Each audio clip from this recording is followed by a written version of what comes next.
Hello, everyone. Welcome to today's webinar, Extreme Heat, Trends, Impacts, and Solutions for Protecting Individuals and Communities. This is a special presentation by the Intact Center on Climate Adaptation at the University of Waterloo. Thank you everyone so much for joining us today. And this session is part of Prepared Together, Canadian Red Cross Disaster Preparedness Virtual Learning Series. And today's presentation is presented in English. The spring and summer of 2024 have been bringing an unprecedented level of intensity for emergencies across the country.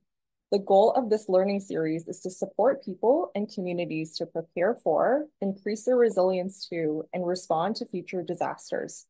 You can use the QR code on your screen to visit our website to learn more about and register for our other programming in English and French. And we will also post the web pages for you in the chat.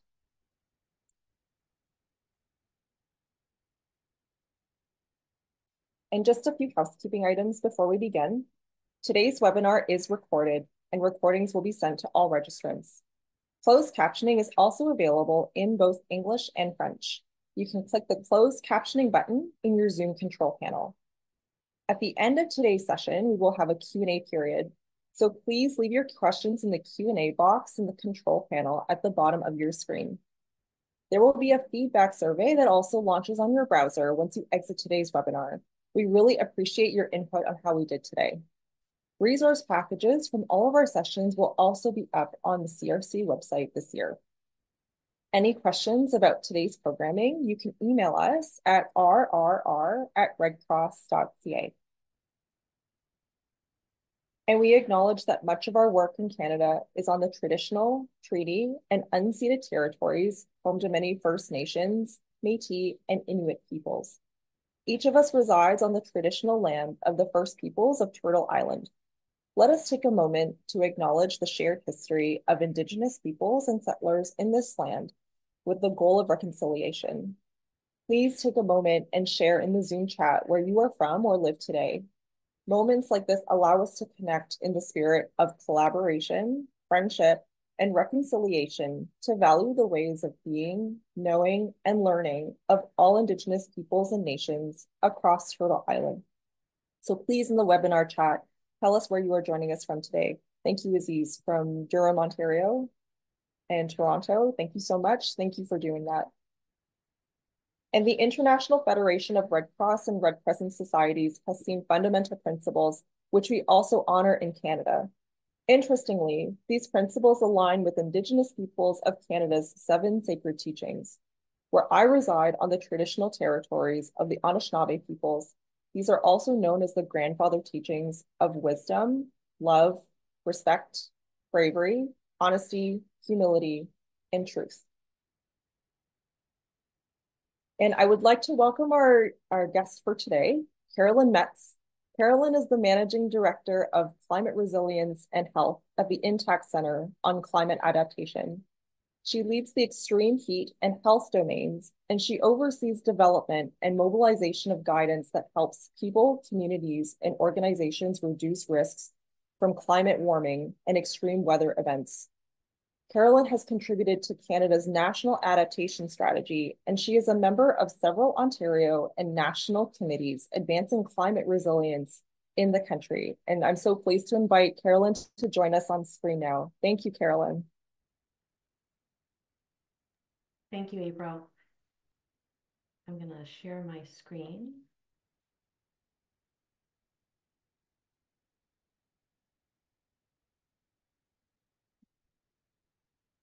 Can everybody see the screen? Okay. So just a thank you to Red Cross for hosting this session. I'm very pleased to be able to speak to you about extreme heat and solutions for adapting, and also want to extend a very warm welcome to the audience that's joining us from Jasper, and recognizing that it's a very difficult time, and we share our concern with you for your health and safety through the evacuation and through the recovery. So thank you so much for joining us today.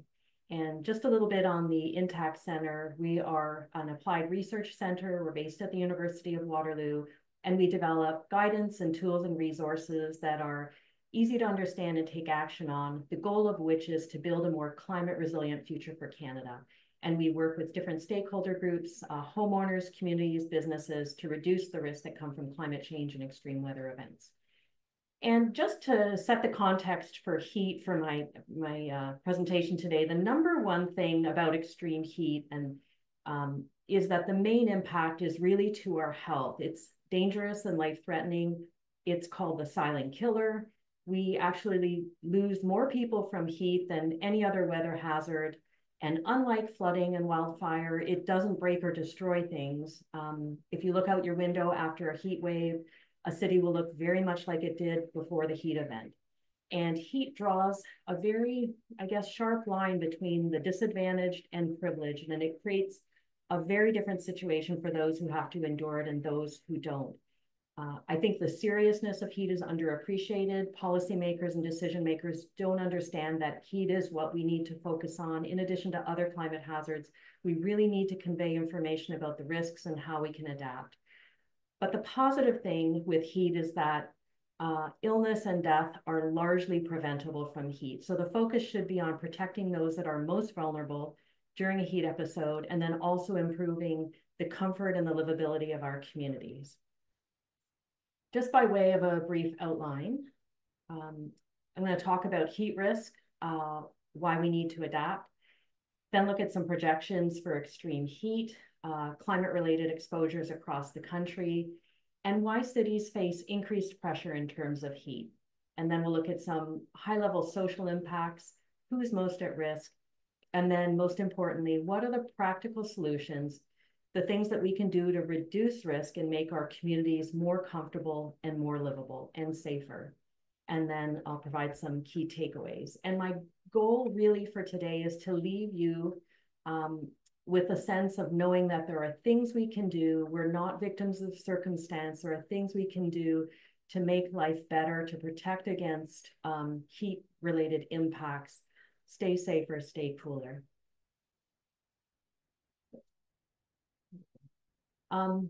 Here, many of you are familiar with this. I just want to emphasize one main point in that climate change is not reversible.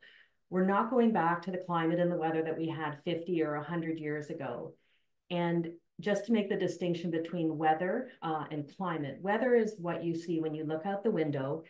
It's the short-term fluctuations due to the atmospheric conditions. And climate is when you take that weather and you average it out over a longer period, like 30 years. So we've put a lot of carbon dioxide in the atmosphere from burning fossil fuels. There are no signs that emissions are slowing down to a great extent currently. Emissions and greenhouse gases are essentially locked into the system. Those gases act as a blanket around the earth, trapping heat. And more warming is anticipated from several factors, including a growing population, looking for inexpensive energy, and then we have positive feedback loops. So the warming and these impacts are projected to increase for decades to come. And the key takeaway is we absolutely need to reduce emissions, and we urgently need to adapt to what we're experiencing today and what's coming down the road.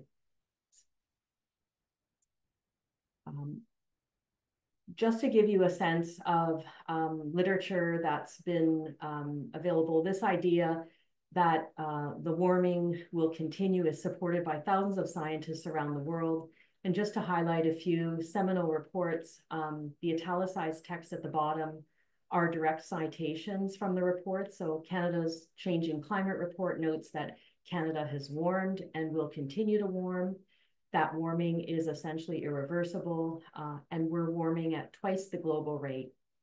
Then the Intergovernmental Panel on Climate Change, the IPCC, says that this warming really drives extreme weather, flooding, wildfire, extreme heat, making it more frequent and more severe.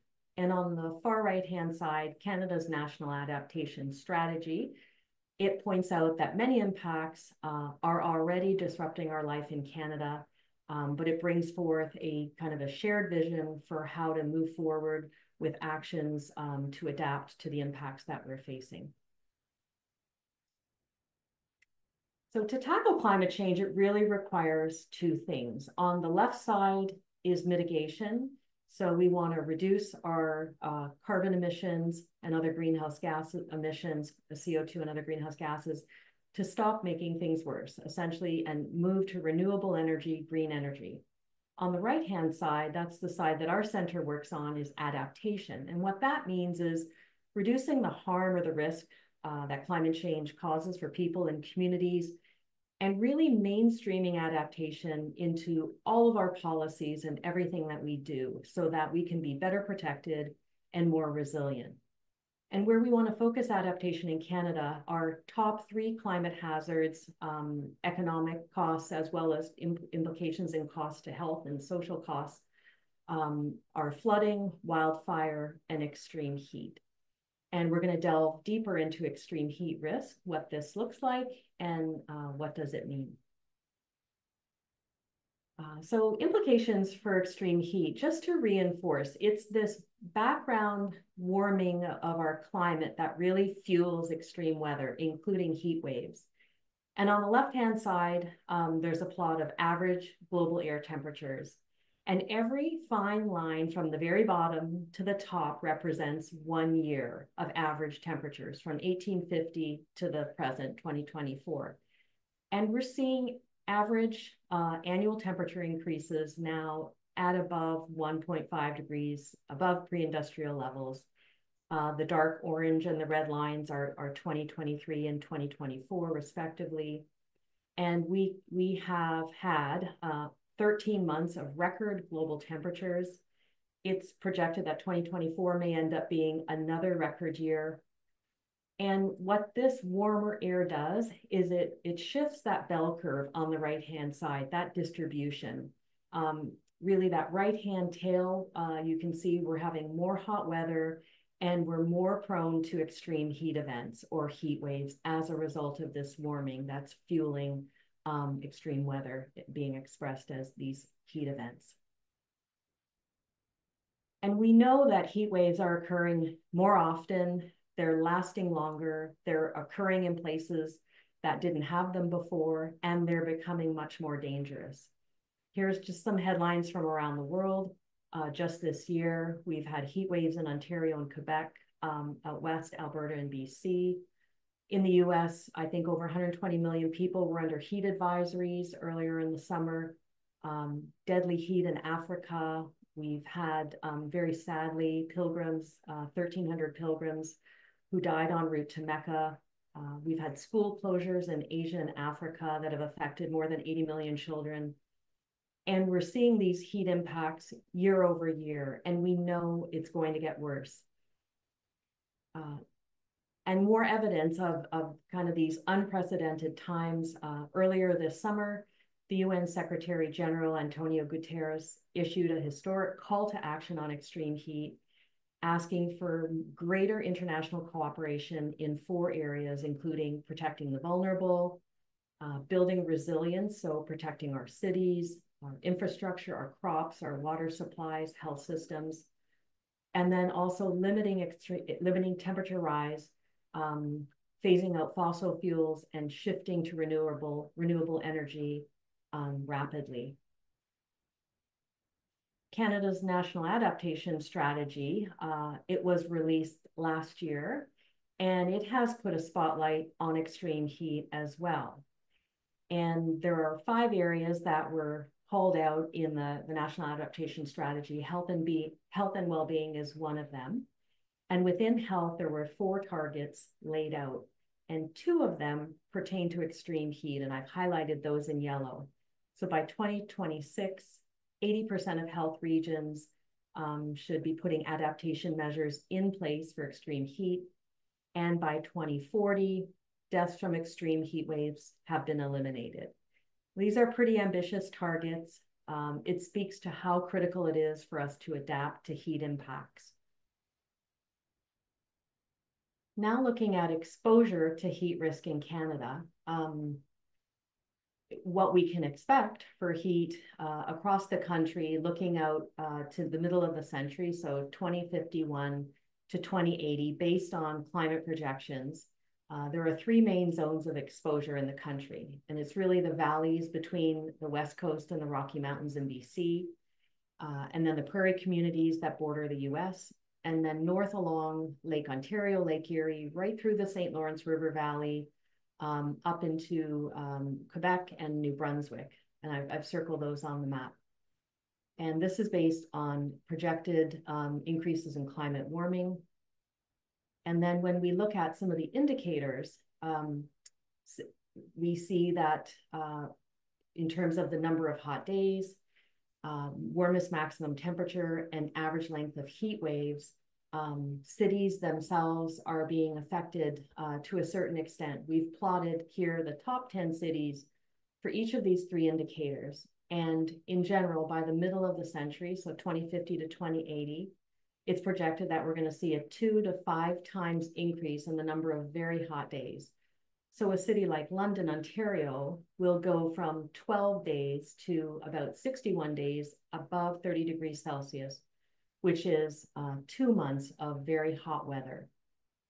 And warmest maximum temperature will go up generally about 3 to 5 degrees across the board. But this isn't the whole story for cities. Cities themselves are hotspots, and we have to be paying even more attention to heat in cities. It's something that our cities weren't designed for, and really our bodies aren't made for. And most of our population in Canada, reaching now close to 75% of residents live in cities. And because of the fact that in cities, we have heat islands, these are within an urban center, very concentrated areas of heat. These urban centers can be about 10 to 15 degrees warmer than surrounding regions. And at nighttime, these temperatures stay elevated. And that's really problematic for health, being able to rest adequately and recover from heat.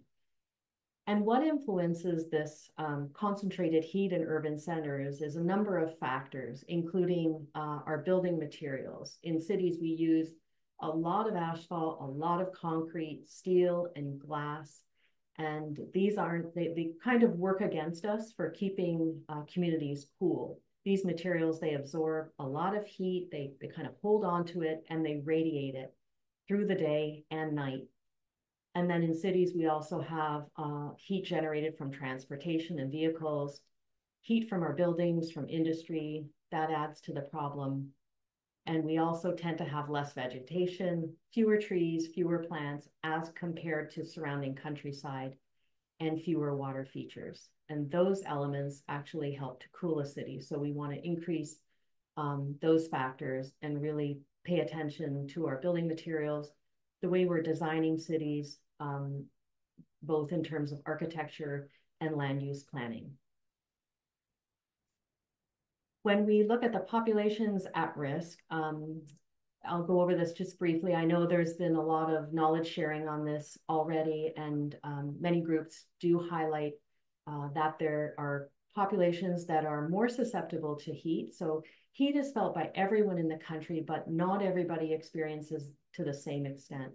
And I've highlighted just a few of the population groups on this list here. Generally older adults,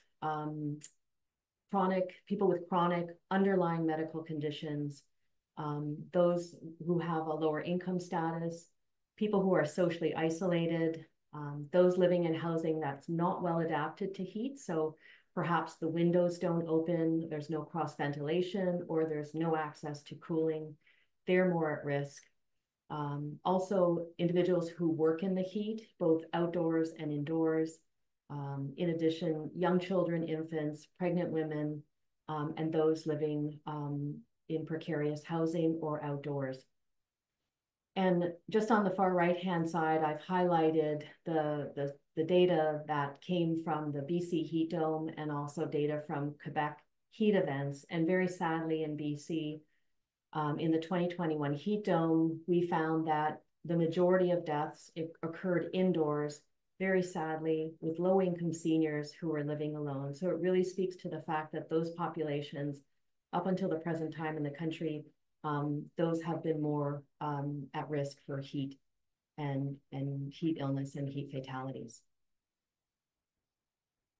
What I want to point out here is that in addition to the physical impacts at the top, which are fairly well known, some of these include heat-related illnesses and deaths, respiratory conditions are exacerbated, cardiac conditions are exacerbated as well, diabetes, obesity, miscarriages, renal conditions. But in addition to these physical health impacts, there are also a lot of well-being, social impacts, and we're just starting to learn more about these. They have a profound effect on our communities and our society. And I think there's going to be increased attention here moving forward when we're looking at the broader impacts from heat. So hot temperatures and heat waves, they actually coincide with periods where cities and communities experience increased domestic violence, more crime, more aggression. It's even been correlated with seeing more profanity on social media.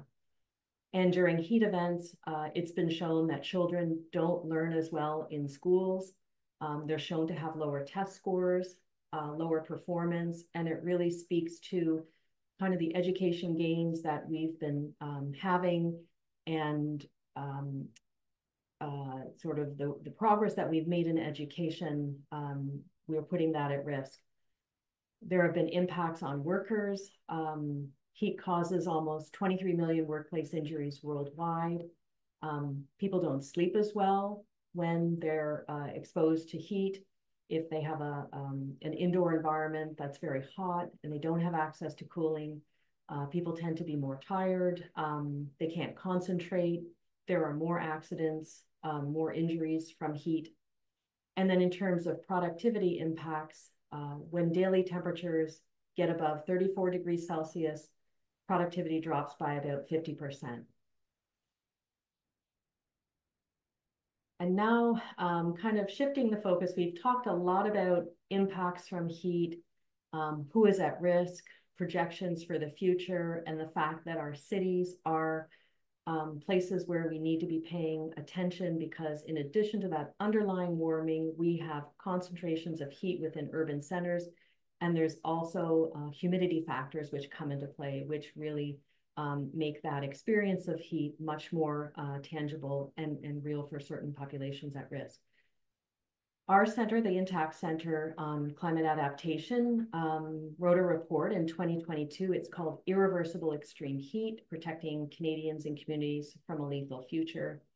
And we brought together kind of the leading best practice on heat risk and actions that can be taken to reduce risk, input from over 65 experts across the country. We published the report, and then we also produced 2 heat infographics shown on the right-hand side here. One is for home heat protection. So what are the actions that you can take at home to reduce your risk well before a heat event happens? And then also for people who are renting apartments, condos, tenants, what are the things that they can do and what can property managers and building owners do to build protection for tenants? These materials are available on our website. They're free. We're an academic center. We make all our material available. You can download these. You can modify the infographics, adding community logos. These have been picked up, starting to be picked up more broadly across the country. Certain communities are promoting these, putting them on their websites, adding their own style to it, logos. So feel free to take these and use them as you may like. I'm going to go deeper now into the report. Our Irreversible Extreme Heat report identified 35 practical actions that can be taken to reduce heat risk. And what we did is we categorized the actions by stakeholder groups. So looking at individuals, what are the things that they can do, then property owners and managers, and then communities. And we grouped the actions into the 3 kind of different groups based on the nature of the action. So we've got non-structural actions, which are planning and behavior changes. We have green infrastructure actions, so that includes working with nature. And then we have gray infrastructure. So how do we improve our buildings and our public infrastructure to make it safer for communities? And I'm going to go into a little bit more detail on each of these stakeholder groups and some of the actions that can be taken. So there's a series of tables, one for each stakeholder group. I'll highlight a couple of the actions from each and then talk about some real life examples of some of these. So these are actions that individuals can take to lower heat risk, again, well in advance of a heat event, keeping in mind that there are obviously many things that people can do when a heat wave is approaching and a heat event is underway. Things like drinking more water, altering your schedule, wearing different clothing. And then there are other actions that can be done weeks and months ahead of time. And our adaptation focus draws on both of those, but with a little bit more emphasis on those upstream actions. So in this chart here under non-structural actions, so planning behavior change items, one of the most important things that people can do is to work with their neighbors and friends and family to prepare, especially for those that are more vulnerable to heat. So this is something that really everyone can do, no matter what their circumstances are, talking to neighbors, to friends, so that they can understand the risks and adapt. And on the right-hand side is an example of this. It's a community group called the Gordon Neighborhood House in Vancouver, BC. It's been around for a number of years, I think close to 80 years, and it provides programs and services in the neighborhood. And very sadly, many of the residents in this neighborhood lost their lives during the heat dome in 2021. So the group added a new feature or a new service, a check-in system to help keep people in their community cool and safe in the summer. So they train volunteers to recognize heat exhaustion. The volunteers phone about 300 seniors on their contact list during a heat wave, asking if they're doing okay, if they're hydrated, do they need a ride to a cooling center? And they also offer cool kits in the neighborhood. So these are plastic bins, handing out cool water, heat safety pamphlets, any printed materials in many languages to account for the cultural nature of the neighborhood. And I know Red Cross does a fabulous job of this type of outreach. And there are groups now coming, taking this on.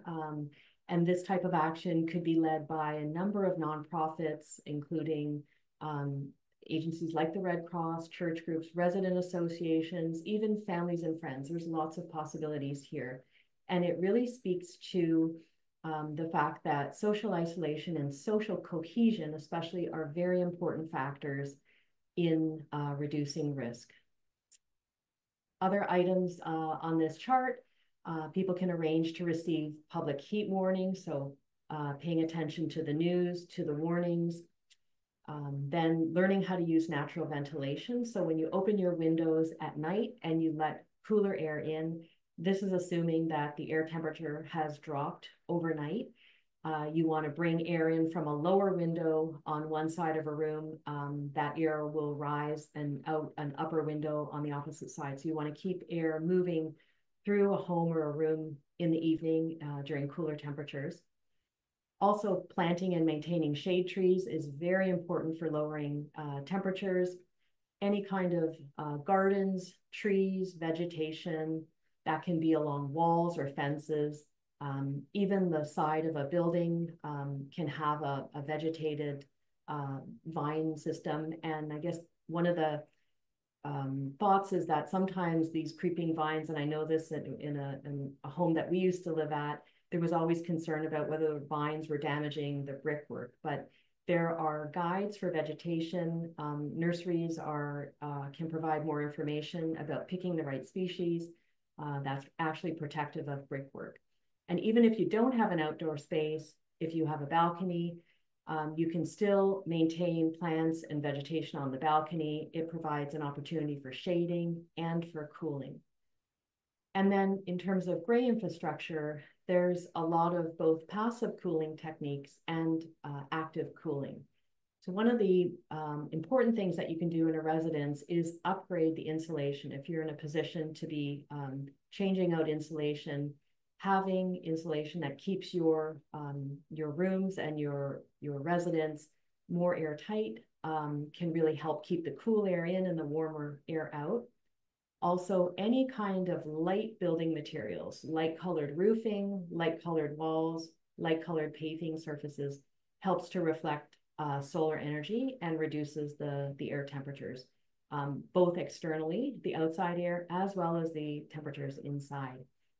Then if we're replacing our windows, we can choose windows that have glazing that actually it's called low emissivity, and it reduces the heat gain from the sun.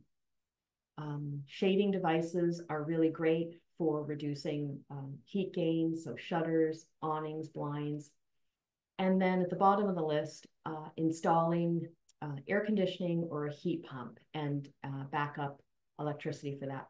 We do want to consider active cooling, especially for vulnerable populations and buildings, healthcare facilities, seniors' homes. Having access to this cooling can be a matter of life and death. So it is important, especially in an extended heat event. Here's just a couple more pictures of some of these actions that we've talked about. So learning how to use natural ventilation, showing the airflow through a house, the awnings and shutters on the exterior of a building, window shading. It can be a thin film that very inexpensive that you apply to a window, and it can be removed in a different season, but that film has ability to reflect sunlight, so it keeps the indoor air temperatures cooler. Expanding vegetation outdoors on balconies. There's an example of a green vine system on the facade of a building, and then the low emissivity glass for new window installation. And just a couple more points on actions and in terms of exterior shading. Choosing exterior shading versus interior shading, it's been shown that exterior shade, so these shutters, awnings, they provide actually 5 times more solar protection than shading on the inside of a window. And it blocks the sunlight before it passes through the glazing, and it's pretty effective. And on the bottom here, there are some examples, exterior fabric screens, sliding shade panels, roller shutters that come down. And then on the far right-hand side is an actual house. This is, I think, a house in the Netherlands. These roller shutters are automated in many countries. They have hand cranks on the inside if the power fails, but people will lower the shutters. They leave the home in the daytime, go to work, or they're indoors, lower the shutters, keeping the indoor environment cooler. And then at night, the shutters go up, windows can open, and airflow can come through. It's a very effective way, and it's used quite extensively in Europe. And I imagine in some of our climates in Canada, this will be gaining more popularity. So actions by property owners and managers. This is our second stakeholder group. And again, this chart is in our irreversible extreme heat report. And there's much more detail. I'm going to highlight a few of these actions and then talk through some real life examples. So at the level of a building owner, some of the key things that building owners can do are providing information to residents to help residents adapt to heat. So handing out pamphlets on staying safe and cool during a heat event, or actions they can take in advance of a heat event. Understanding who are the vulnerable individuals in a building. Are they elderly? Are they living alone? And then also really trying to accommodate the need for natural ventilation in common areas of buildings. Many of our older building stock, it's such that windows don't open, and there's a real lack of natural ventilation. So any effort to improve and retrofit those buildings, that older building stock, to at least allow the ability to naturally ventilate is of a huge advantage. And then developing emergency plans with occupants and understanding how to help them to access a cool space. In terms of green infrastructure, very much similar to what individuals can do, planting and maintaining shade trees on the property, and especially in parking lots, makes a big difference. It can lower air temperatures in the range of 10 to 12 degrees by having and maintaining a very rich tree canopy in and around properties. Installing green roofs is becoming more popular. Green vegetation along the facade of a building or a wall. And then also backup power to run air conditioning and backup water supply during power outages, because in the multi-unit residential buildings, when the power fails, water can't be pumped above about the 7th floor. So people on higher floors, not only do they not have electricity, but they don't have water. So really important to consider that. We're going to have a continuous need for powers, and maintaining integrity of our grids is important, but backup power supply is a very big factor and needs to be considered for multi-unit residential buildings. And then just some more examples here. In Toronto, there's an example of a rent-safe TO. It's a bylaw enforcement program that really encourages building owners and operators to post information on their tenant notification board. So to let the tenants know where they can go on the property, if there's a room that's being maintained at a cooler level, where that room is. And then also, how do tenants, where do they go to access a cooling center or cool space in the community, a public cooling center? So it's these notices can be posted, and it's actually a bylaw in Toronto. So just an example of some of the actions that communities can take to help building owners and managers. And then here are some examples of an idea to cool multi-unit residential buildings. This can be used for residences as well as larger buildings like larger residential buildings, hospitals, schools, lots of opportunities here for cooling. Some pictures above is a home being painted in India. And then New York City has really embraced this effort. I think to date, they've painted more than 9.2 million square feet of rooftop white in the past decade. And what this does, this reflective paint, it reflects the sun's energy or the sunlight, and it cools the temperatures inside the building, lowering the demand for air conditioning and costs, or providing a really great option for passive cooling. So it keeps the exterior air cooler as well as the indoor air temperatures. Los Angeles is employing this as well. They're painting streets white in pilot studies, and Arizona to understand, can reflective paint actually be used on roads? So light colored surfaces reflect sun's energy, and this is a really great way to reduce air temperatures in some of our low sloped or flat sloped buildings. Now, the third stakeholder group is communities, and what are the actions that communities can take to stay safe? One of the leading actions within a community is to understand where the heat occurs in the city, because it's not distributed evenly. There are pockets within a city that are hotter than others. So communities are undertaking efforts to map heat risk or map vulnerability. So it means understanding the heat islands and where the hottest neighborhoods and streets are, and then overlaying on that social sensitivity. So where are pockets where there are lower income individuals, where there are more seniors, where there are more people who are unhoused, needing care, needing extra attention, bringing those two together into a heat vulnerability map. And this really helps inform where to invest money, where to deploy resources in the event of a heat wave, where to set up cooling stations or community cooling centers, misting stations. These heat maps are becoming increasingly relevant, and more communities are undertaking this. Just the examples there of Montreal and Vancouver mapping heat vulnerability. Also, communities, one of the really important actions is to let residents know about heat risk, conduct outreach campaigns, and really encourage preventive action.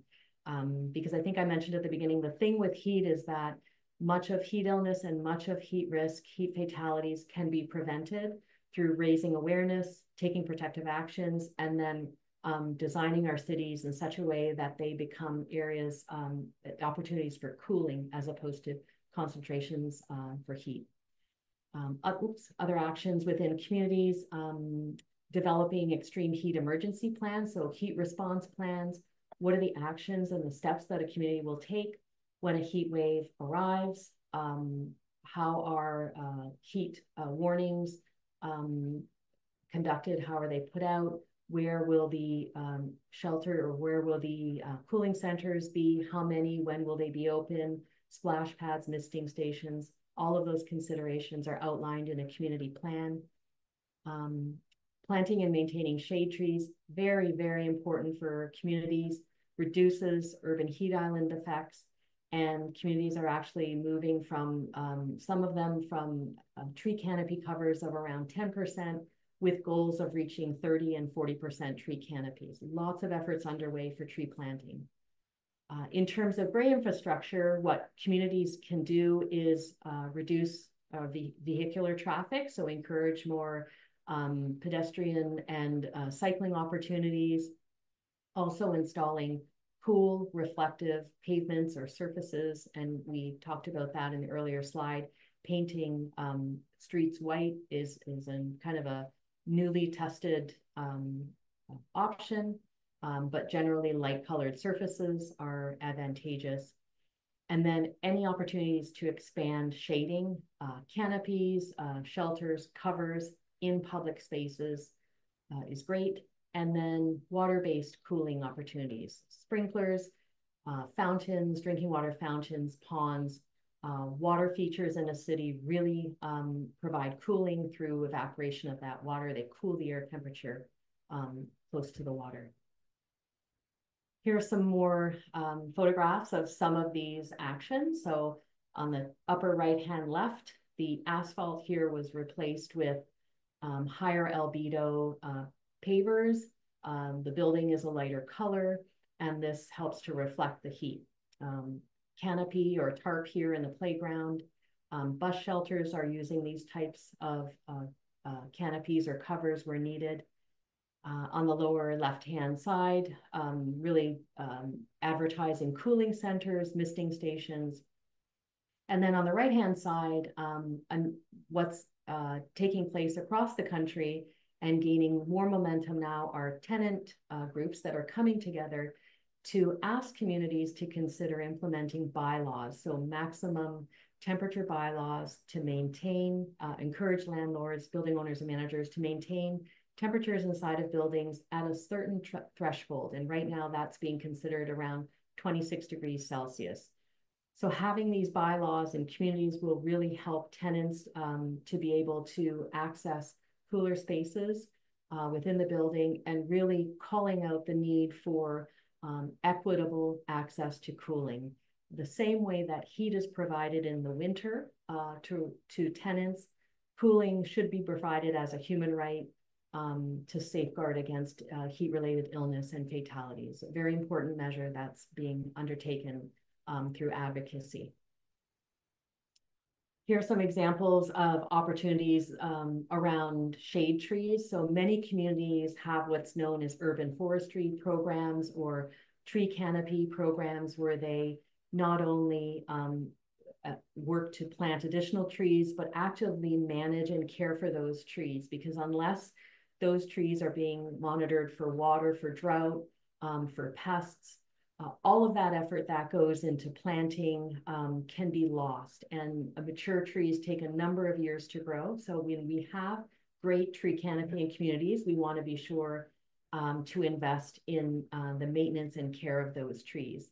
And many cities, Calgary shown here, also Oakville, you can go in, find maps, you can click on actual trees, and you can understand the species, when it was planted, and certain features around that. Oakville has a map that shows where existing trees are planned to be planted or are scheduled to be removed, to keep residents kind of informed about that. And then just going back to our report, our irreversible extreme heat report that the Intact Center wrote, we have these 35 actions outlined in the report, and we laid them out in a table to understand these actions provide a cooling benefit for individuals and communities, but there are also other benefits that are derived from them. And really, we want solutions that touch on many aspects of climate. So some people call this co-solving or multi-solving, but opportunities to have co-benefits for adaptation and mitigation are really great. So when we laid out our actions, what kind of became very apparent is that the green infrastructure actions provided the most co-benefits. So human co-benefits in terms of recreation or social networks, ecosystem services, so water quality, air quality improvement, biodiversity, reduced erosion, and then financial benefits. So energy efficiency, some of the longer term savings. So green infrastructure was really quite apparent as having multiple benefits. And just looking a little bit more at trees, urban trees provide opportunities for cooling within an urban center. And there's different research now. They've been shown to provide anywhere from a couple degrees of cooling up to 12. I've even read 15 degrees of cooling within cities. And again, on the right, just I really like this chart because it shows, it brings to life, there's multiple benefits from natural infrastructure and tree canopy, both in terms of, our health benefits, better air quality, reducing stress, mental health benefits, the cooling aspect of it, but then also managing stormwater, biodiversity, and making us appreciate nature, getting out, experiencing nature, exercising, taking advantage of cultural opportunities within nature. And then just to conclude with some key takeaways, I think it's really apparent that based on all of the recent years of extreme heat events that we've been having, the urgent call to action by the UN earlier this summer, really calling out the need for increased attention, increased focus to mitigate heat risks. Adaptation for extreme heat is critical. It's a real threat to public health, to the gains that we've made in health equity. And it's something that is going to become more urgent in the coming decades if we don't level off our emissions and our warming. So adapting to heat is really, really important. The good news is that we have many practical solutions that can be implemented for individuals, homeowners and tenants, also for building owners and managers, and then communities to reduce risks from heat. And earlier I showed you the cover of our report, the Irreversible Extreme Heat Report, as well as the 2 infographics. Again, these can be disseminated through social networks, community partners to help anyone who can benefit. We were thrilled to be able to share this material and for it to make a difference in people's lives. And then I think areas where paying attention to heat and really taking action comes to play is in caring for those who are more vulnerable, working with nature, and then preventing indoor overheating of buildings. All of those factors are very, very important. And when we can achieve co-benefits from managing heat risk, it's all the greater. It makes life safer, more comfortable, our cities more livable, and just makes life in general better for many people in communities. And I will end there. I will stop sharing. I'll open it up for questions. I can go back to any slides. Stop sharing there. Thank you so much for that, Carolyn. That was wonderful. So much information. And I'm just checking the Q&A box here to see if we have a question.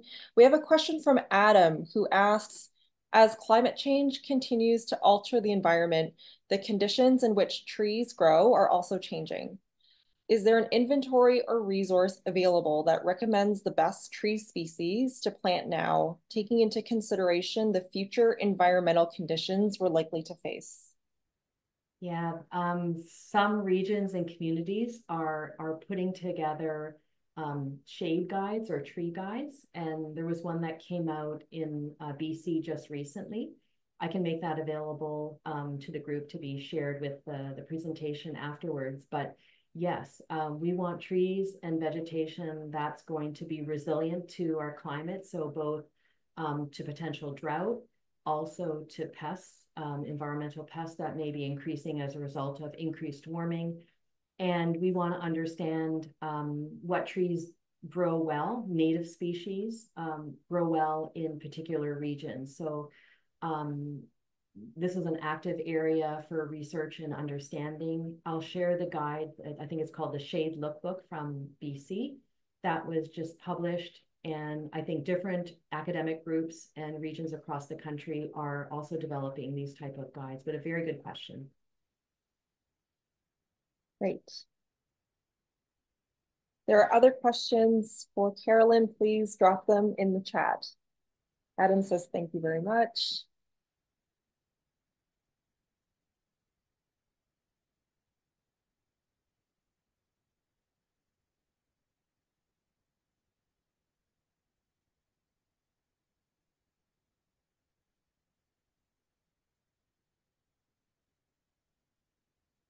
Someone asks, for those who are not able to make the presentation today, where can we access the video and slides? So I think I'll be able to answer that one. So we will be sending the recording to all registrants after the presentation. And Carolyn has generously offered to make the slides available as well.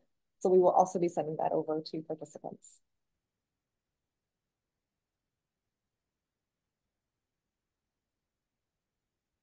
Right. So I'm not seeing any more questions coming through. And so if anyone did want to follow up with any more information, Carolyn, is there a best way to contact the Intact Center? Yep. My email is on the front and last slide of the presentation. And you can reach out to me by email. Also on our website, our contact information is there. And in the slide deck is the link for our resources on our Intact Center website. And if anyone has any questions, I would be happy to follow up, set up a call. If you represent a community group or an agency looking to distribute materials, and you want some examples of other communities that have done that, how they've taken some of the research and the infographics that we have and modified it to make it their own for their own group or their own community. Calgary has done this, and I can direct folks to the Calgary website. They've taken our flood infographic and taken the little graphic pictures and actually replaced it with photographs, added more description, made it much more local to the programs and the incentives being offered in Calgary for reducing rainwater and stormwater management.